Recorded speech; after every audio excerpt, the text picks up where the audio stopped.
नमस्कार. विज्ञानयात्री Steven Weinberg यांचे जीवनचरित्र आणि त्यांचे वैज्ञानिक योगदान या संदर्भात आपल्याशी संवाद साधण्याचा हा एक प्रयत्न आहे. अशा महत्त्वपूर्ण विषयासाठी कृपया चॅनलला सबस्क्राईब करा. आपली मते आणि सूचना कमेंट बॉक्समध्ये लिहा. विज्ञानयात्री स्टीव्हन वाइनबर्ग हे अमेरिका देशाचे भौतिकशास्त्रज्ञ आणि सन 1979 सालच्या भौतिकशास्त्र शाखेच्या नोबेल पुरस्काराचे मानकरी.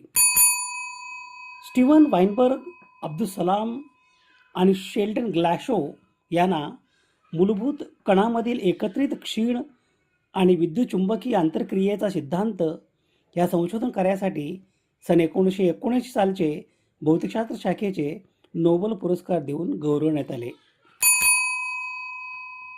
स्टीव्हन वाइनबर्ग यांचा जन्म दिनांक 3 मे 1933 रोजी अमेरिकेच्या न्यूयॉर्क शहरात झाला. त्यांचे पालक ज्यू स्थलांतरित होते. त्यांचे वडील फ्रेडरिक न्यायालयात लघुलेखक म्हणून काम करीत होते, तर त्यांची आई इव्हा गृहिणी होत्या. स्टीव्हन वाइनबर्ग यांना लोकप्रिय विज्ञानातून विशेषतः जॉर्ज गॅमो आणि जेम्स जीन्स यांच्याकडून प्रेरणा मिळाली. त्यांनी सन 1950 मध्ये ब्रॉन्क्स हायस्कूल ऑफ सायन्स येथून पदवी प्राप्त केली. त्याच पदवीधर वर्गात शेल्डन ग्लॅशो होते, ज्यांच्या संशोधनामुळे वाइनबर्गच्या संशोधनापासून स्वतंत्रपणे त्यांना अब्दुल सलाम यांच्यासोबत सन 1979 सालचे भौतिकशास्त्रातील नोबेल पारितोषिक विभागून मिळाले. सन 1954 मध्ये वाइनबर्ग यांनी कॉर्नेल विद्यापीठातून पदवी प्राप्त केली, जिथे त्यांनी भौतिकशास्त्र हा मुख्य विषय आणि तत्त्वज्ञान हा गौण विषय घेतला होता. तिथे ते टेल्युराइड हाऊसमध्ये राहत होते. ते कोपनहेगन येथील नील्स बोर संस्थेत गेले, जिथे त्यांनी त्यांचे पदव्युत्तर शिक्षण आणि संशोधन सुरू केले. 1 वर्षानंतर वाइनबर्ग प्रिन्स्टन विद्यापीठात गेले, जिथे त्यांनी सन 1957 मध्ये भौतिकशास्त्र विषयात PhD पदवी मिळवली. सॅम ट्रेवन यांच्या मार्गदर्शनाखाली the role of strong interaction in decay process हा प्रबंध पूर्ण केला.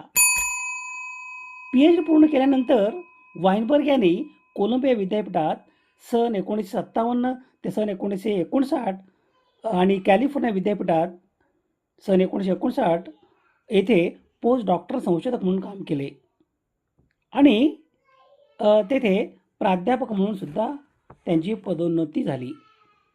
त्यांनी कण भौतिकशास्त्राच्या विविध विषयावर संशोधन केले, जसे की क्वांटम फील्ड थेअरीचे उच्च ऊर्जा वर्तन, समृद्धताभंग, पायॉन स्कॅटरिंग, इन्फ्रारेड फोटॉन आणि क्वांटम गुरुत्वाकर्षण सॉफ्ट ग्रॅव्हिटॉन प्रमेय. याच काळात त्यांनी त्यांच्या the quantum theory of fields या पुस्तकाच्या पहिल्या अध्यायामध्ये वर्णन केलेला क्वांटम फील्ड थेअरीचा दृष्टिकोन विकसित केला आणि वैश्विक मायक्रोवेव्ह पार्श्वभूमी प्रारणाच्या शोधानंतर सामान्य सापेक्षतेमध्ये रस घेऊन त्यांचे ग्रॅव्हिटेशन अँड कॉस्मॉलॉजी हे पाठ्यपुस्तक लिहायला सुरुवात केली. गुरुत्वीय बल, विद्युतचुंबकीय बल, प्रबळ केंद्रीय बल आणि क्षीण केंद्रिकीय बल हे 4 मूलभूत बले म्हणजे 4 फंडामेंटल फोर्सेस विश्वातील सर्व भौतिक क्रिया आणि कणांच्या परस्पर आंतरक्रिया नियंत्रित करतात. गुरुत्वीय बल म्हणजे ग्रॅव्हिटेशनल फोर्स हे सर्वात कमकुवत बल आहे, परंतु ते अनंत अंतरापर्यंत कार्य करते. हे वस्तुमान म्हणजे मास असलेल्या कोणत्याही 2 वस्तूंना आकर्षित करते, जसे की पृथ्वीवर वस्तू टिकून ठेवणे किंवा ग्रहांची कक्षा सांभाळणे. विद्युत चुंबकीय बल इलेक्ट्रोमॅग्नेटिक फोर्स हे विद्युत प्रभारित चार्जड कणांमध्ये कार्य करते. ते रसायनशास्त्राचा आधार आहे आणि दैनंदिन जीवनातील घर्षण, लवचिकता यासारख्या क्रियासाठी जबाबदार आहे. प्रबल केंद्रिकीय बल स्ट्रॉंग न्यूक्लिअर फोर्स हे निसर्गातील सर्वात शक्तिशाली बल आहे. हे अणु केंद्रकात प्रोटॉन आणि न्यूट्रॉनला शक्तिशाली बल आहे. हे अणूच्या केंद्रकात प्रोटॉन न्यूट्रॉनला एकत्र बांधून ठेवते. हे खूप कमी अंतरापर्यंत अणूच्या केंद्रकापुरते कार्य करते. क्षीण केंद्रकीय बल वीक न्यूक्लिअर फोर्स हे किरणोत्सर्गी क्षय, रेडिओ ॲक्टिव्ह डीके जसे की बीटा क्षय, बीटा डीके यासाठी जबाबदार आहे. हे अणूच्या केंद्रकातील कणांचे रूपांतरण करते. ते सूर्याच्या ऊर्जेसाठी महत्त्वाचे आहे. हे चारही मूलभूत बले विश्व कसे कार्य करते हे ठरवतात. सन 1966 वाइनबर्ग यांनी बर्कले सोडले आणि हार्वर्ड येथे व्याख्याता पद स्वीकारले. सन 1967 ते MIT मध्ये अभ्यागत प्राध्यापक होते. विद्युत क्षीण बल हे भौतिकशास्त्रातील एक मूलभूत बल आहे. विद्युत चुंबकीय बल आणि क्षीण केंद्रकीय बल यांचे एकत्रीकरण म्हणजे विद्युत क्षीण बल अन्योन्यक्रिया म्हणजे इलेक्ट्रोविक इंटरॅक्शन होय. एकत्रीकरण हे निसर्गातील दोन मूलभूत बलांचे विद्युत चुंबकीय बल आणि क्षीण केंद्रकीय बल एकाच सिद्धांतामध्ये केलेले एकत्रीकरण आहे. अत्यंत उच्च ऊर्जेच्या पातळीवर उदाहरणार्थ विश्वाच्या निर्मितीच्या सुरुवातीला हे दोन्ही बल एकच इलेक्ट्रोविक म्हणून कार्य करतात. सामान्य किंवा कमी ऊर्जेच्या पातळीवर हे बल दोन वेगळ्या बलामध्ये विद्युत आणि दुर्बल किंवा क्षीण विभागले जाते. कण भौतिकशास्त्राच्या स्टँडर्ड मॉडेलचा हा एक महत्त्वाचा भाग आहे. हे बल W धन W ऋण आणि Z⁻0 बोसॉन तसेच फोटॉनद्वारे कार्य करते. हे बल अणूच्या केंद्रकातील प्रक्रियेसाठी उदाहरणार्थ किरणोत्सर्गी क्षय आणि सूर्यप्रकाशाच्या निर्मितीसाठी जबाबदार असते. थोडक्यात इलेक्ट्रोविक इंटरॅक्शन हे विद्युत चुंबकीय क्षीण बलांना एकत्र जोडणारे मूलभूत बल आहे. स्टीव्हन वाइनबर्ग यांनी जोशी रिजेंटल चेअर इन सायन्स हे पद भूषविले, जिथे ते भौतिकशास्त्र आणि खगोलशास्त्र विभागाचे सदस्य होते. त्यांच्या मूलभूत कण आणि भौतिक विश्वशास्त्रातील संशोधनाला सन 1991च्या नॅशनल मेडल ऑफ सायन्ससह अनेक पारितोषिके आणि पुरस्कारांनी सन्मानित करण्यात आले. सन 2004 त्यांना अमेरिकन फिलॉसॉफिकल सोसायटीचे बेंजामिन फ्रँकलिन पदक मिळाले, ज्यासोबत असा उल्लेख होता की आज जगात हयात असलेल्या सर्वोत्कृष्ट सैद्धांतिक भौतिकशास्त्रज्ञांपैकी ती एक आहेत. त्यांचे US national academy of sciences, ब्रिटनची royal society, American philosophical society आणि American academy of arts and सायन्समध्ये निवड झाली.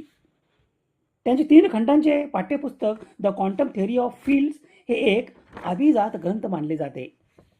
नंतर त्यांना असामान्य सापेक्षतेमध्ये रस निर्माण झाला आणि त्यांनी ग्रॅव्हिटेशन अँड कॉस्मॉलॉजी हे पुस्तक लिहिले. वाइनबर्ग यांचे विविध विषयावर लेख अधूनमधून the New York review of books आणि इतर नियतकालिकामध्ये प्रकाशित होत असत. त्यांनी US आर्म्स कंट्रोल अँड डिसआर्मामेंट एजन्सीमध्ये सल्लागार, टेक्सासच्या फिलॉसॉफिकल सोसायटीचे अध्यक्ष आणि डेडॅलस मासिकाचे संपादक मंडळ, लायब्ररी ऑफ काँग्रेसचे विद्वान परिषद, संरक्षण सल्लागारांचा जेसन गट आणि इतर अनेक मंडळे आणि समित्यांचे सदस्य म्हणून काम केले. त्यांनी द फर्स्ट 3 मिनिट्सपासून सुरुवात करून लोकप्रिय विज्ञान लेखन केले. त्यांच्या वैज्ञानिक संशोधनाव्यतिरिक्त वाइनबर्ग हे विज्ञानाचे सार्वजनिक प्रवक्ते होते. त्यांनी सुपर कंडक्टिंग सुपर कोलायडरच्या समर्थनार्थ काँग्रेससमोर साक्ष दिली, द न्यूयॉर्क रिव्ह्यू ऑफ बुक्ससाठी लेख लिहिले आणि विज्ञानाच्या व्यापक अर्थावर विविध व्याख्याने दिली. त्यांच्या पहिल्या लोकप्रिय विज्ञान पुस्तकात the first 3 minutes a modern view of the origin of the universe सन 1977 बिग बँगमध्ये विश्वाच्या उत्पत्तीचे वर्णन केले आहे. Dreams of a final theory सन 1992 रिडक्शनिझम आणि सुपर कंडक्टिंग सुपर कोलायडरसाठी युक्तिवाद केला गेला. जरी ते भौतिकशास्त्र शिकवत होते तरी नंतरच्या वर्षात त्यांनी विज्ञानाच्या इतिहासाकडे लक्ष वळवले. त्या प्रयत्नांची परिणती to explain the world the discovery of the modern science सन 2015 या पुस्तकात झाली. स्टीव्हन शॅपिन आणि वॉल स्ट्रीट जर्नलमध्ये लिहिलेल्या एका प्रतिकूल समीक्षेमुळे अनेक भाष्ये झाली. वाइनबर्ग यांनी त्याला प्रतिसाद दिला आणि फेब्रुवारी 2016 वाइनबर्ग आणि आर्थर सिल्व्हरस्टाईन यांच्यात विचारांची देवाणघेवाण झाली. सन 2016 UT वर्गामध्ये लपवलेल्या बंदुका बाळगण्यास परवानगी देणाऱ्या नवीन कायद्याला विरोध करण्याचा प्राध्यापक आणि विद्यार्थ्यांसाठी वाइनबर्ग हे प्रमुख नेते होते. त्यांनी जाहीर केले की ते त्यांच्या वर्गामध्ये बंदुकांना बंदी घालतील आणि म्हणाले की खटल्याला सामोरे जावे लागले तरीही ते या प्रकरणात विद्यापीठाच्या नियमाचे उल्लंघन करण्याच्या त्यांच्या निर्णयावर ठाम राहिले. वाइनबर्ग कधी निवृत्त झाले नाहीत आणि त्यांच्या मृत्यूपर्यंत यूटीमध्ये शिकवत राहिले. इलेक्ट्रोविक इंटरॅक्शन म्हणजे काय? गुरुत्वाकर्षण, इलेक्ट्रोमॅग्नेटिझम, विद्युत चुंबकित्व, स्ट्रॉंग न्यूक्लिअर फोर्स, प्रबळ अणुशक्ती आणि वीक न्यूक्लिअर फोर्स म्हणजे दुर्बल किंवा क्षीण अणुशक्ती हे निसर्गातील 4 मूलभूत शक्ती आहेत. वाइनबर्ग यांनी दाखवून दिले की अत्यंत उच्च ऊर्जेच्या स्तरावर विद्युत चुंबकत्व आणि दुर्बल अणुशक्ती या 2 वेगळ्या शक्ती नसून त्या एकाच इलेक्ट्रोविक शक्तीचे 2 रूपे आहेत. या प्रक्रियेला एकत्रीकरण युनिफिकेशन असेही म्हणतात. वाइनबर्ग यांनी गॅशॉ आणि अब्दुल सलाम यांच्यासोबत मिळून एक सिद्धांत पूर्ण केला ज्याला आता गॅस शॉ सलाम वेनबर्ग मॉडेल म्हटले जाते. गेज बोसॉनच्या सिद्धांतानुसार इलेक्ट्रोनिक शक्तीचा प्रसार फोटॉन W व Z बोसॉनद्वारे होतो. विश्वाच्या सुरुवातीला या दोन्ही शक्ती एकच होत्या, परंतु तापमान कमी झाल्यावर सिमेट्री ब्रेकिंगमुळे त्या वेगवेगळ्या झाल्या.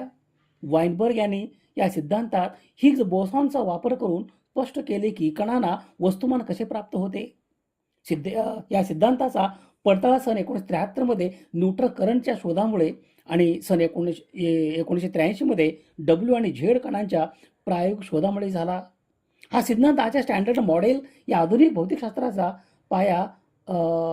पायाचा महत्त्वाचा भाग आहे. स्टीव्हन वाइनबर्ग यांना मिळालेल्या पुरस्कारांची ही यादी आहे. 11 संस्थाकडून मानद डॉक्टर ऑफ सायन्स पदव्या, American academy of arts and सायन्समध्ये निवड, अमेरिकन फिजिकल सोसायटीचे फेलो, राष्ट्रीय विज्ञान अकॅडमी सन 1972 मध्ये निवडले.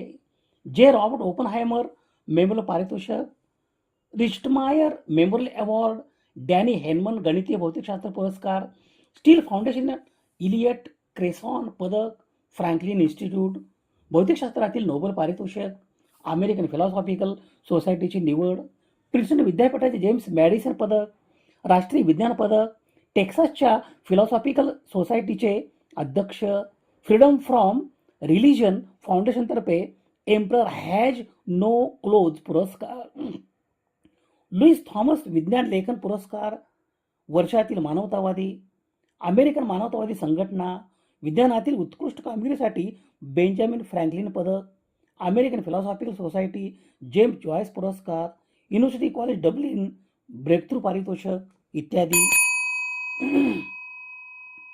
स्टीव्हन वाइनबर्ग हे एक दिग्गज अमेरिकन सैद्धांतिक भौतिकशास्त्रज्ञ होते ज्यांना सन 1979 मध्ये भौतिकशास्त्रातील नोबेल पुरस्कार मिळाला. त्याने विद्युत चुंबकीय आणि दुर्बल आण्विक बलांना एकत्रीकरण युनिफाईड थिअरी करून कण भौतिकाच्या मानक मॉडेलमध्ये महत्त्वपूर्ण योगदान दिले. सन 1979 मध्ये अब्दुल सलाम आणि शेल्डन ग्लॅशॉ यांच्यासोबत भौतिकशास्त्रातील त्यांना नोबेल पुरस्कार देऊन गौरवण्यात आले. त्यांचा नोबेल पुरस्कार विद्युत दुर्बल सिद्धांत इलेक्ट्रोविक थेअरी या संदर्भात होता जो कणांच्या वर्तनाचे स्पष्टीकरण देतो. त्यांनी हार्वर्ड आणि ऑस्टिन येथील टेक्सास विद्यापीठात काम केले. ते एक स्पष्ट वक्ते, तर्कवादी आणि विज्ञान लोकप्रिय सायन्स कम्युनिकेटर म्हणून ओळखले जात होते. त्यांनी विज्ञानाच्या दार्शनिक पैलूवर लेखन लिहिले. दिनांक 22 जुलै 2021 रोजी वयाच्या 88व्या वर्षी स्टीव्हन वाइनबर्ग यांचे निधन झाले. विज्ञानयात्री स्टीव्हन वाइनबर्ग यांच्या स्मृतीस विनम्र अभिवादन. स्रोत संदर्भासाठी ही यादी आहे. समाजहिताच्या एखाद्या वैज्ञानिक विषयासंदर्भात प्रबोधन करणे, जागतिक समस्यांचे निराकरण करण्यासाठी सामाजिक इच्छा आणि संसाधन एकत्रित करणे आणि मानवतेच्या यशाचा उत्सव बळकट करणे यासाठी सुवर्ण संधी म्हणजे सामाजिक आणि वैज्ञानिक सण आणि उत्सव. अशा महत्त्वपूर्ण विषयासाठी कृपया चॅनलला सबस्क्राईब करा. आपली मते आणि सूचना कमेंट बॉक्समध्ये लिहा. विज्ञान निष्ठा ही जीवन निष्ठा. धन्यवाद.